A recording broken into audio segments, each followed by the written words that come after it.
मित्रांनो, आज असा संकष्टी आणि संकष्टीच्या निमित्त काकी बनवता उकडीचे मोदक. तर चला तुमका दाखवतंय. तर मित्रांनो, आता पीठ घेऊन आकार दिलो जात आहे बघा मोदका कसो, आणि त्याच्यात चुरण भरणारा. तर मित्रांनो, आता त्याच्यात चुरून भरतात हा बघा. चून असा चून भरला जाता आणि त्याका बोटाने आकार द्यायचो. तो बघा आकार दिलो जाता. अशा पद्धतीत मोदकाला आकार दिला जात आहे बघा.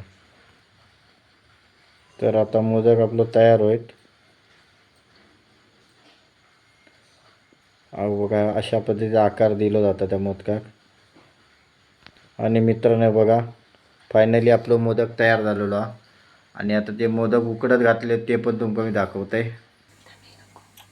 तर मित्रांनो हे बघा, उकडत ठेवलेले मोदक आहेत आणि याच्यात हळदीची पानं ठेवली जातात वाफेसाठी, आणि हे फायनली मोदक बनतात.